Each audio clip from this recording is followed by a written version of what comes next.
let's bring in somebody who might talk about more of this cap minutia with you. Bobby Webster, Raptors general manager, joining us on the Raptors show once again. Bobby, how you doing?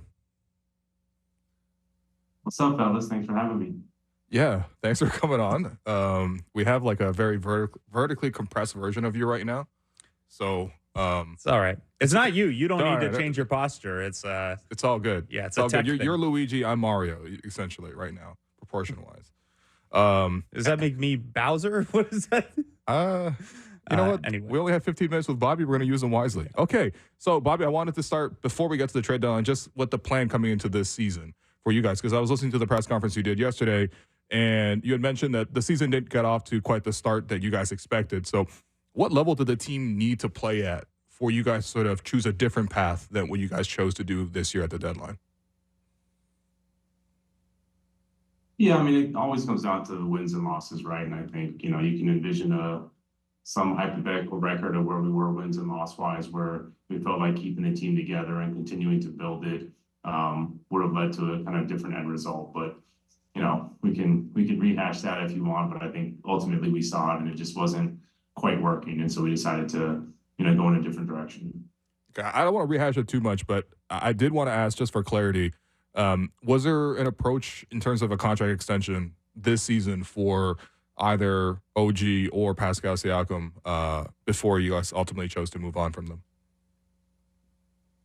Yeah, I think we talked about with both of them prior to the season. I think OG was limited based on the rules of the CBA. So, he respectfully declined. And then with Pascal, we did have conversations, but ultimately, couldn't come to an agreement on a deal before the season. So yesterday, obviously you make those deals, and you spoke yesterday that the heavy lifting was done earlier than the trade deadline. And the headline item for your trade deadline and around the league kind of was the deals that didn't get done. It wasn't a lot of trades, but not big names being moved. Bruce Brown is someone that you guys acquired in the Pascal trade that a lot of people seem to think would be eventually rerouted somewhere else at the deadline. And you said yesterday that, the threshold wasn't met for a Bruce Brown trade. I know you're not going to tell me, hey, we wanted this, exactly this, but, how close was that threshold, and how much did it seem like, that was a market-wide reality rather than just a Bruce Brown reality? Yeah, a couple of things there. I think you saw there weren't a ton of big names moved yesterday. I think there's a lot of macro kind of NBA pro sport factors in play. But I think just back to Bruce, and, we just met with him here and, after shoot around. He's 27. He has incredible championship pedigree. There's a competitiveness. There's a two-way ability that we like with him. And so even when we did the trade with Indiana and we got Bruce back, there was always this scenario. And so I think ultimately, another team or a contender was, in essence, going to have to blow us away with an offer to get Bruce. Otherwise, I'm sure we'll get into it. He has an interesting contract here where this summer there's a lot of options to keep him, options to, hold on draft night while we consider other moves. But I think first and foremost, we've always liked Bruce as a player, and so we're excited to keep him for the rest of the season. So those options, for anyone who doesn't know, you could pick up his team option and have him as a player. You could pick up his team option with the intent of trading him. You could walk away from it and have the cap space there. On the trade value front, would you anticipate he would have similar value around the league on draft night or on July 1st as he did, as you guys kind of canvassed the league at the deadline here? Yeah, I think based on the offers we had, yesterday or just at least the discussions, you'd hope that he would maintain some of that value.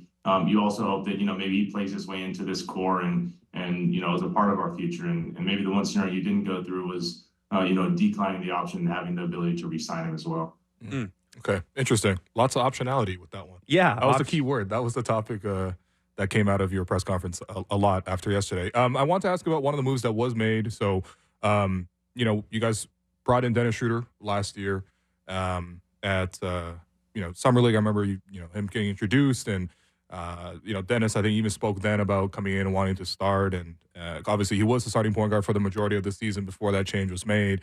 And we've seen Darko speak glowingly about Dennis and also use him in a lot of like high leverage situations. And I know you mentioned financial flexibility. Was there any other reasons why you guys chose to part ways with Dennis Schroeder in this deal? I think going back to what you said, and Dennis came off an incredible summer. We had really high hopes and expectations. I know Dennis had of himself as well. And so like, he's the ultimate, competitor. We've all seen him raise the level of our play. I think even in that last Charlotte game. But I think, ultimately he was brought in with the Pascal, OG, that team to sort of compete. And so probably just as our timeline the timeline of Dennis with us shifted, and, move him on, wish him the best, and like we'll always follow and have a lot of love and support for Dennis. Fair enough. So in terms of what did come in, actually, sorry, I'm going to do one more on the kind of flexibility, if that's okay. So Dennis going out, clears a little bit of salary from next year's books. We talked about the Bruce Brown options there. You have Kelly Olynyk, who you were quick to highlight yesterday is extension eligible, and you could, lower that cap hit by signing him to a new deal potentially. Emmanuel quickly comes with a very small cap hold as a restricted free agent this year, which gives you guys some flexibility in the summer as well. I mean, going through this and going through my cap exercise and stuff, it really does seem like you guys have placed a premium on that flexibility and the ability to take a couple different paths in July. Is that a fair read on kind of the spirit behind these moves as a collective? 100%. And I've, stood up here before and said the same thing probably for the past, 10 years. And I think it's something we've always valued as a franchise. Until you're ready to lock into a team that you think is really a high level competitive team, this is probably the best approach. And especially with the new CBA, and there's a ton of restrictions and not spending a lot of money and just having flexibility. If you can, take advantage of other teams who have spent too much and maybe need to, get off salaries and attach players or attach, assets to it. So, the second trade deadline is always draft night. And so we'll be well positioned on draft night, to hopefully take advantage of this. There's no guarantee we do, but I think just having that option, and we saw it this year at the deadline, we had some deals we turned down where we could use some of that, theoretical cap space next season to take on picks. But ultimately, we hope those deals will still be there in June, and we'll have another shot at it. Okay, I wanted to ask about one of the two pieces you guys brought in, Ochai Agbaji. How long have you guys been tracking Ochai and his progress, and what do you see as his like long-term trajectory in this league? Yeah, I know for me at least, our scouts brought him to me his freshman season at Kansas. He kind of started to get some opportunities off the bench, and then he ends up with a really illustrious career at Kansas. I think culminating most outstanding player in the tournament. And then he gets drafted and he gets put in the Donovan Mitchell trade. So we're watching him the whole time. I think we feel like he fits kind of the two-way Raptors mold. Loves to play defense. Developing offensively. Can make a three-point shot. And we just feel like in this environment with Darko and where we're going, age-wise, energy, excitement, he'll fit right in with this core. Is the challenge for him, in his next stage developmentally going to be, you mentioned the defense, transition-wise, he's incredible from the tape. Looks like a pretty good team-level defender. Like, are you guys hoping he can turn into, one of your primary point of attack guys on defense as well? Yeah, I think that he's, when you see him, he's blessed with a lot of physical capabilities. He's a great athlete. He's big, he's strong. So I think that's kind of, as we all know, the effort on the defensive end, the ability to lock in, that should travel, that should be night to night. And then the offensive end fitting in around someone like Scottie Barnes and quickly who can make a shot. And as he develops more offensively, he'll provide some, additional shot creation. Okay. And I wanted to ask about the other piece too, in Kelly Olynyk. I know you guys already talked about the flexibility, optionality. Do you see Kelly as a piece of the team next year and beyond? Yeah, we wouldn't do the deal if we didn't see that, right? Okay. I think from a skill set, talked about it a little yesterday with Scottie and talking to Scottie today, is we haven't had a, sort of skilled stretch five around him. I think there's a bit of veteran presence also we lose when you do, you lose Dennis and Thad. So we want to maintain some structure around, relatively young core. It's not a bunch of rookies and second year guys, but they're between 22, 27, 28. So it's kind of twofold, which is he provides a skill set and then kind of a steadying hand for us. Okay, well, on the subject of Scottie, so much discussion around building around Scottie. You guys are clearly making a very intentional effort on that front. I want to ask you guys, what role do you see him playing long term? You mentioned yesterday, for example, you would like to see potentially some more reps of him running point again, which may open up based on the trade deadline. But what long-term role do you see for Scottie Barnes? Yeah, I think we're all seeing it now, but I think Scottie projects as a really unselfish hub, and you can run a lot of things around him, whether it's him as the primary ball handler, whether he's a secondary ball handler in the half court. Our job now is to surround him with the right skill set and personnel that fit his strengths. And I think, big moment this week with Scottie being named as an all-star in just his third NBA season. I think it's probably a pretty esteemed group that, he joins. And so it's how do we, grow him? How do we raise him in an environment here where we're getting the best out of him on the court, but also, teaching him leadership skills, being a great teammate. So those are all the challenges you have with Scottie, but we feel really strongly that the base with Scottie is a really high floor. So when it comes to his, kind of fit with these new pieces, we can see the center position now, right? Like Jakob Poeltl's back healthy, Kelly Olynyk's in here. We all know Kelly's game really well. The way the depth chart looks right now, and I think you mentioned it briefly yesterday, maybe a little bit more room for Scottie as, point guard or de facto point guard, whatever you want to, however you want to frame that. Does, as you look longer term, does the focus become on finding more shooting around that, more defending around that, or are you guys still kind of figuring that out as you see what Scottie looks like with IQ, with Kelly, with RJ here?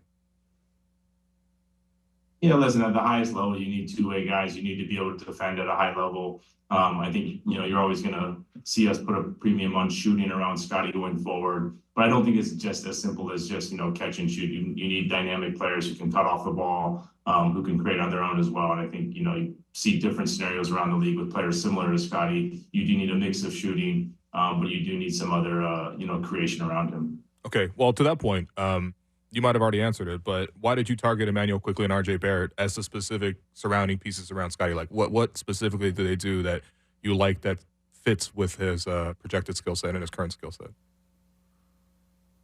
Yeah, I think going back to that deal, we saw two players, 23, 24 years old, who had an opportunity to grow. And in New York, I think it's very clear what their kind of pecking order is. And so we were looking for players around the league, not necessarily specifically in New York, but players that, if given more opportunity, could really blossom. And so I think with, Emmanuel and RJ, they both, hopefully people have seen over the past, few weeks here, and we haven't had a whole team together just yet.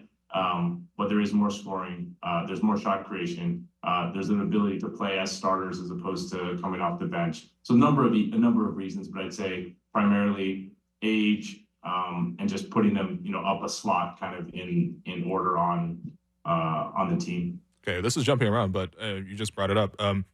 Can we expect to see, Kelly and Ochai available for tonight's game? Is that are we a little too eager, or what's going on? Fingers crossed. Okay. It takes two to tango. So they're in Toronto, so they will be at the game tonight. There's a bunch of NBA rules around trade, so they do have to pass a physical, and the guys in Utah need to pass a physical. But we're hopeful that they'll be available. Okay. And then I think the last question around Scottie, this is maybe more of a question for Masai, but we have you here and I wanted to ask you as well. Masai, when he talked in his press conference about a few weeks back, he mentioned that he kind of wished that he had foresaw this jump from Scottie to all-star level, which we're seeing right now, a little bit earlier. And I guess my question to that is, do you think that would have changed anything in terms of the team building strategy? For example, if Scottie had made this jump the last year instead of this year? Yeah, it's an interesting what if. I think where I kind of started this conversation with Scottie is he's an all-star in his third NBA season. And, if you want to look at the players who were all-stars in the second NBA season, now you're talking about,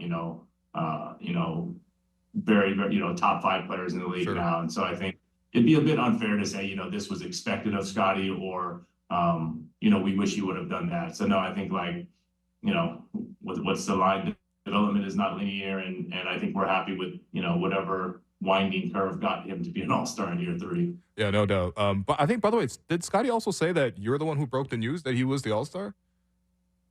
Yeah. How'd that go? So the NBA calls you, Yeah, and they say congratulations, and they say, can we get Scottie on the phone? They actually say, can we get Scottie on the phone to see if he accepts, as if someone wouldn't accept. And so I'd actually been texting with Scottie earlier that day, and so you can probably imagine this generation of kid doesn't like to pick up the phone. So I texted him and I said, pick up, I'm calling.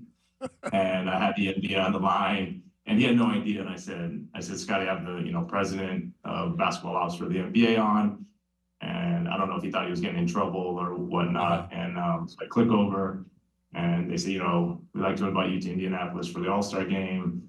And, do you accept? And he was on the team bus, I think, in Charlotte. Right. And it's one of those, I always just imagine one of those cool moments where, you're in sort of a private setting. You can't necessarily share with everybody. It's not the most, humble thing to like yell out on the bus that, hey, I just was announced as All-Star, but I could just tell sort of through the phone the excitement he had. And he was really energetic and, told the NBA he couldn't wait to be there and let's go and all the stuff you can imagine Scottie would say. Got you. Well, we have one last question for you, not on Scottie, but just one last one about the past. Obviously, Fred VanVleet returns to Toronto for the first time since leaving this past summer. I want to get it on the record. Who in the front office should get the most credit for discovering the now highest paid undrafted player of all time? We don't do that. We all take the credit and we all take the responsibility. All right, I got a question maybe you will answer. Actually, this is also a non-trade deadline question before we let you go here. Man, I know you guys have a game the Friday in Miami and a game the Sunday in Miami, but April 13th, UFC 300, our guy, Max Holloway, Raptors super fan for the BMF belt, and you can watch it on Sportsnet and Sportsnet Plus, obviously. See you in Vegas or what? That would be quite the weekend. Friday night, Miami, Saturday in Vegas. I don't know if you're making it back for the game Sunday. We got a whole off season after that, though, to or play in maybe, but a whole off season to recover. So, well, yeah, go Max. We're always there supporting him. So I would love to go to that if I can, but sometimes duty calls. So. Okay, all right. We'll be rooting for him, man. Bobby, appreciate you. Yeah, we'll see you down at the game tonight. Thanks, guys. Thanks for having me.